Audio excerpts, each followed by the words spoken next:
Hello sa ating mga kababayan, magandang umaga po. Ako ay papunta dito sa stepdaughter ng aking kabatch nung high school. At ito yung bata na nalunod dyan sa isa sa mga resort dito sa bayan ng Torrijos. At puntahan natin at alamin natin kung ano yung sitwasyon ni Understand. Ngayon, araw ng Sabado, ang libing nitong batang ito. Ito, napakabata pa nito. Tingnan natin ito. Yan ito. So March 11, 2013 and February 14, 2025. So ilang taon lamang si Janice June Kusay Juanillo. Bali stepdaughter yan ng aking kabatch nung high school at nung elementary. So punta ho tayo para samahan niyo ako. Tara. Yan.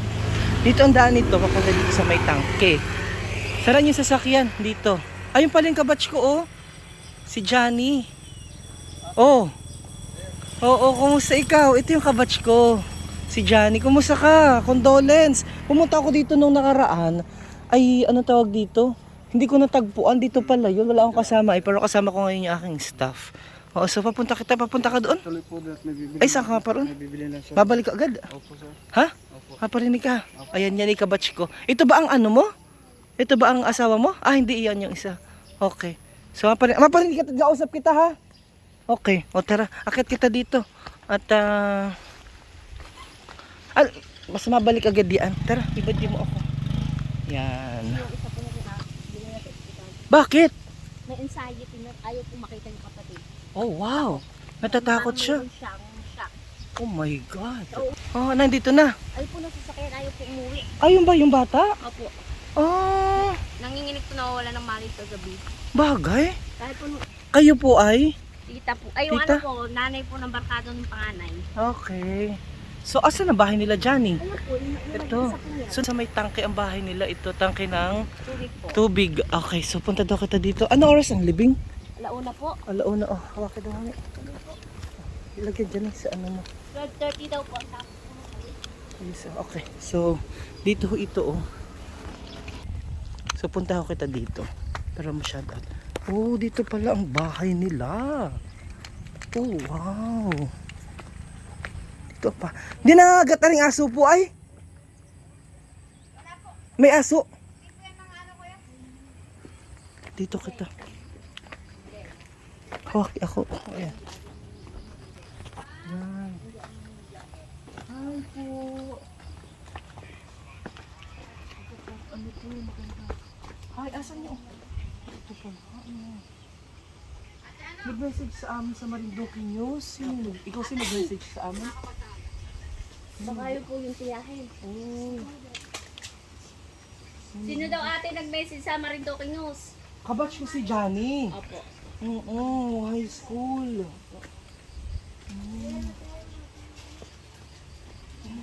Gusto ko makausap na sa inyo, nanayin. Ito po ang nanayin po. Ay, magkakagla ako, pwede makasama mo. Iyan po si ate. Opo. Ay, ikaw ang nanayin pala. Ay, condolence, ha? Oo. Hindi mo natakot ko. Oo, kabatch ko si Johnny. Bumibili lang po naman. Hansalubong ko hani. Tapos ano, ang tawag dito, may nag-message, ang dami nag-message sa amin sa Marinduque News. Ano mahanap din? Ano ba ang may, ano ba ang may? Yan sila yung hindi ko pinapayagan sa mama. Hindi ko pinapayagan. Hindi ko sila madulas pa yan. Hindi ko yan pinapayagan sa mama. Kasi ko ay nilibre nung nanay kung ano siya yun. Sino na nangyayari? Hindi po. Wala kami pamilya dito. Kasi umalis lang. Nagpalim yung batas namin. Oh. Na masama siya. Hindi ko namin talaga pinapayagan. Kasi minsan yan, wala kami pera. Okay. Nang pagdating doon, sinama pa rin nila kasi ililibre. E di bilang isang magulang, okay, sige, ingat kayo doon nila. Sa text lang po kami nag-usap kayo. Okay.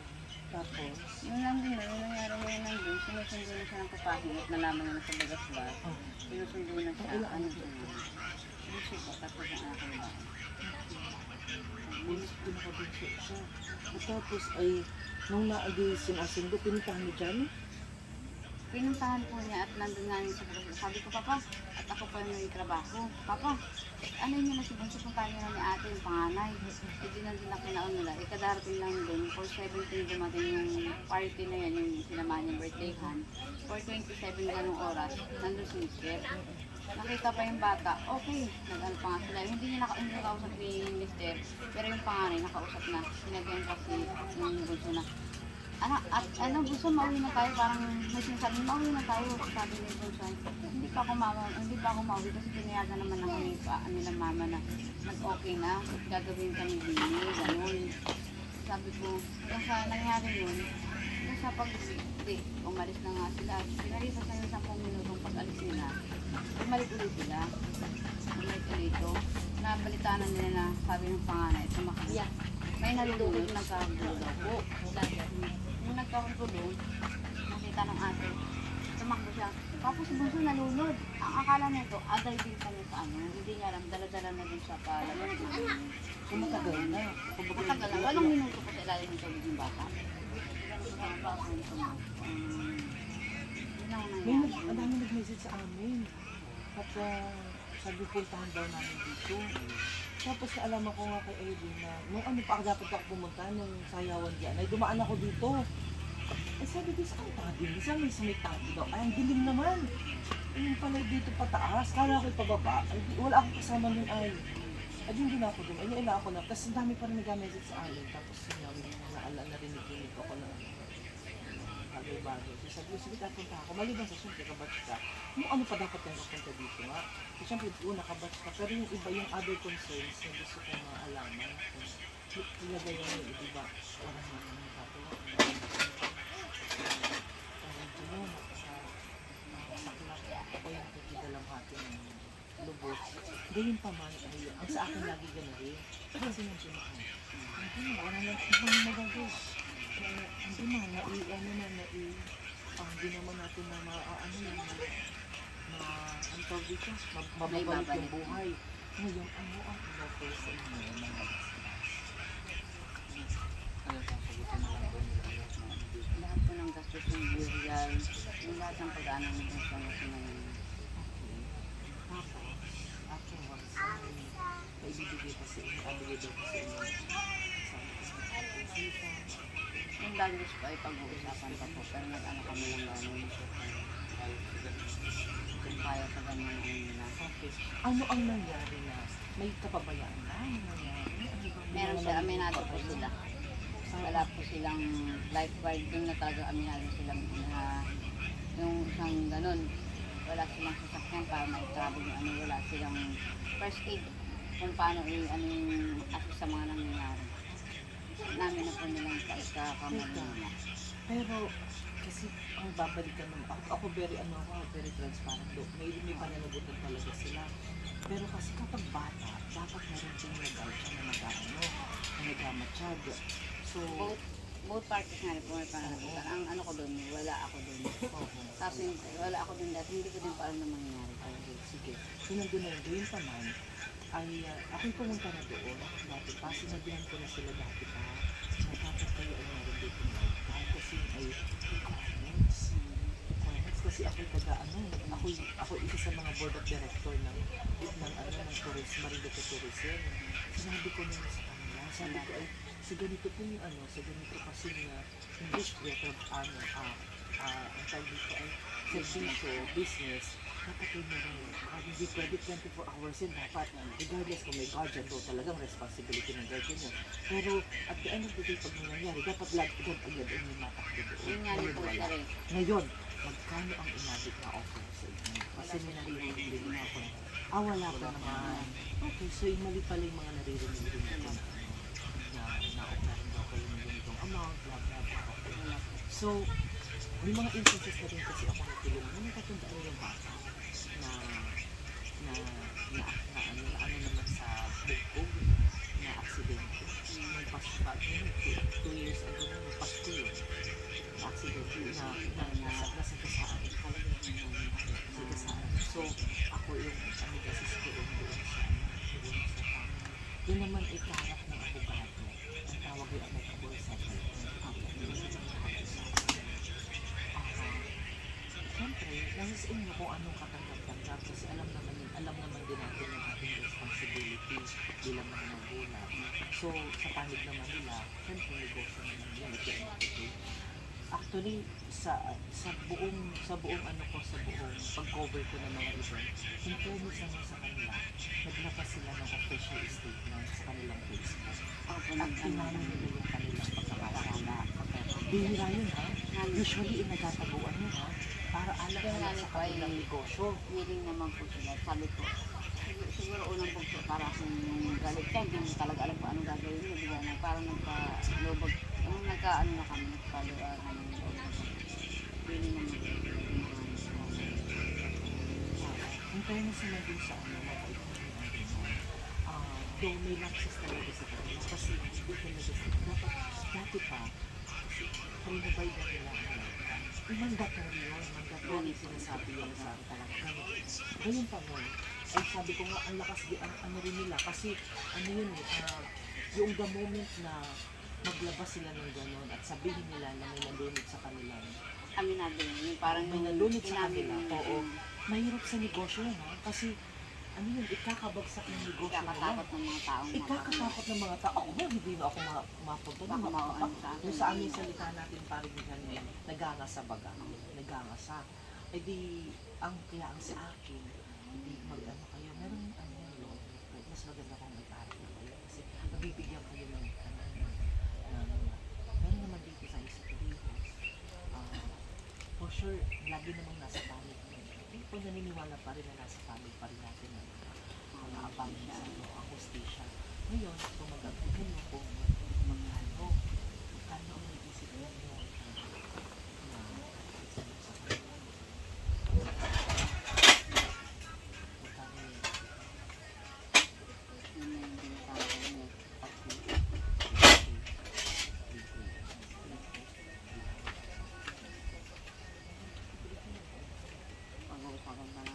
kasi ibibidak lahat yan.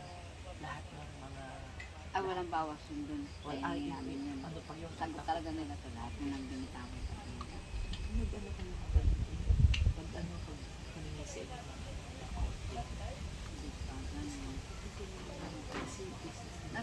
Ano nga nito yung sinabi ni Tasukat na ano din namin dadagdago na ano kanina. Ay ano po niya na nasa amin pa rin ang permission para makapag-operate sila. Hanggat din namin binibitawan yung pagpayag namin yung dito sila mag-operate.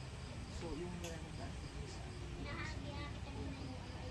on top of na pagpa-ayos na sa one actually kasi talaga mahirap din mag-survive siya ano siya mismo yung sumuko ang ano grabe ang ano nangihilig siyang takot hindi na talaga wala naman kagustuhan kasi yung driver awa ko rin kasi ano sila nagawin sila sa attorney yung pinag-usapan so kung nanahin so bigit kasi kasi at the end of the day thinking panimula Hindi, yung pero namin po wag naman yung yung sobrang bata kasi ano po yun eh. In lifetime niya, hindi natin alam yung future niya. Ang laki ng pangarap ng bata Totoo na naman. sa akin. alam Alam mo taon naman. yan 11 years old. Kahit kailan ang mayroon kasama ko sa magtrabaho para yung nakikita niya ng ganyan-ganyan yung buhay na ang pangarap niya makapag-aral, mabilan ako ng kotse, may swimming pool dito, basta mama makapagtapos siya. wala man lang siyang picture doon habang nag-ano sa Masaya nga niya siya, sir. Ang dami niyang picture. may picture siya doon Masaya siya, sir. Wala siyang, eto nga, nakita nga niya, natakbo-takbo ko.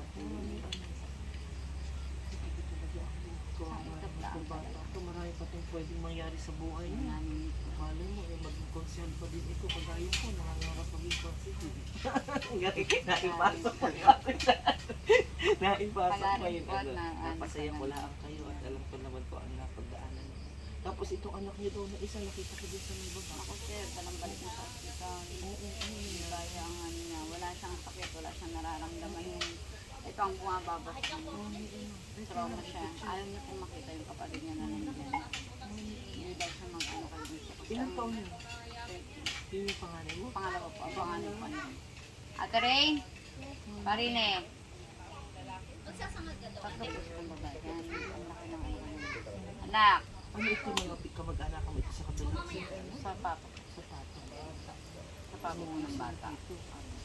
Ayun po yung papa ng bata. Ayun ang panganay. Oo, condolence mo ha. Okay na, nakita ka lang ni Pero. Okay, nakita. Ang ganda din ba? Napasok. Kanya po ay graduating, tapos iba yung certificate na ano niya. Ang bunso ko, binigay niya. Graduating pa ng grade 6 yan. Ang binigay niya certificate ay this. Totoo na ang death certificate ang binigay. Dapat ay katibayan ng pagtatapos. Pagtatapos pala ng Pagtatapos niya, nawala ng banda. Di ano niya, sana naman ay, yun naman, yun ay at the end of the day, yung demand ninyo, yun ay mananay. Kasi yun naman dapat ko. Sabihin niyo ako sa akin, kakausapin ko lang sila kasi yun naman, minsan ko na yung pinuntahan kasi nga, yun naman yung dati na dapat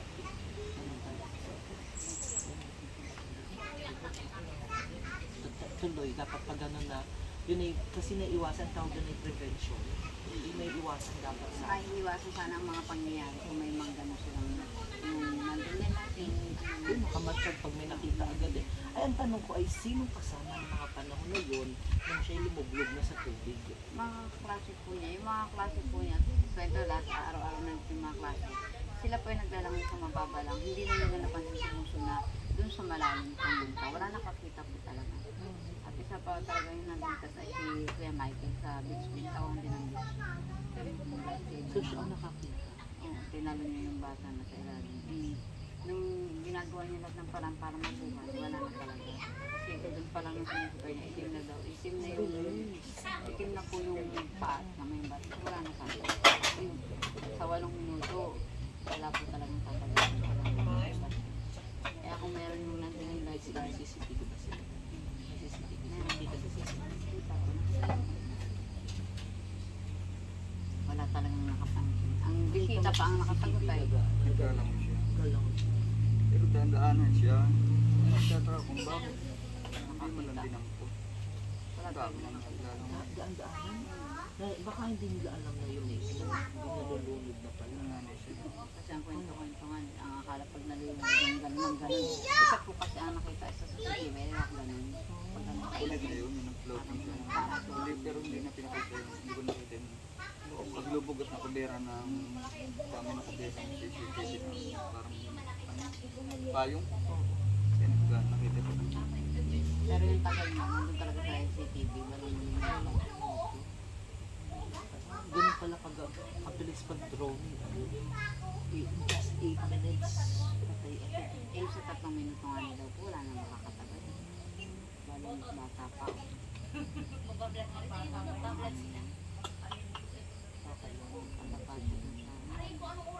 Kasanang pangarap. Hindi siguro ay nakatagal na siguro. Bagay-bagay na. Sabi nga niya ay bawat daw buhay natin ay ano na yan, Hiram tapos kailangan siya ibalik. nakasunod na lang. Talagang mga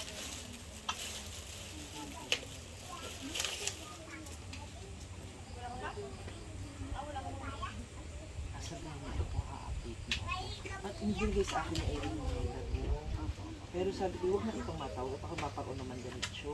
Si Erin ang nag-aasikaso ng amin. kaya lagi sila dito ng gabi. Kaya nga yung pumunta daw dito. E di mamaya na alig. Ang natin 1. 12:30 po alas dito, bahit 1 po ang minsan. Dami nagpadala sa akin ng message. Kaya dito ko sabi ko, kung sir, punta mo naman doon sa ano, sa inano. Tapos hindi naman kailangan. Pero ang naano ko naman, medyo nawala, naano ko doon sa ano, na ano nang lumuwag yung pakiramdam kong ano, nakita ko yung ano, paghingi ng post na ano yun, malaking bagay na. Parang inamin na nila na tapos willing sila, kasi pagtulungan sila. Basta May ibang tao na at saka alam ko dyan, hindi ko lang ano, kaya kung ganun gano'n, yung mga maririnig namin. lalo pa kung isa, sabi nila, ang pakailan ko dyan, ang sitwasyon naman ng buhay ng ganyan, hindi naman nila tinignan yun. Yun yung ating basta kasi ganito, ano man, asa din, para umaradal natin kung ano ang dapat. Kasi pamamula, opera tayo ng bata, kasi din makatanggap ng mga payag.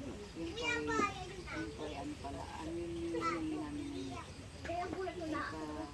Pero siyempre, yung tapos ng ano, parang ano lang namin na baka ito yung bunso, para ano na. Oo naman yun. Actually, yun yung isa sa mga natingin ko na lang. Sabi ko nga ay, siguro, Totoo yung buhay niya sa halagang siyempre, hindi talaga pala. Kasi nga, ganito, ay ano lang muna, hindi mo mabalik sa anak. Kaya, hindi ko na lang sa anak, ito yung buhay mo, araw natin, makakapagpili na kami. Ito yung dalawang kapatid yung makapag-aral na kami. Hindi naman tayo maglaba. Hindi ko akalain na ganyan talaga ang anak malaki. Bakay lang ang ni God. Yun. Sobrang sakit. Hanggang ngayon, hindi ko alam kasi yung isa ko pang anak nagkakaganyan dahil sa nangyari. Sana lang ako kuha ng lakas, kundi naman sa tatlo na yan.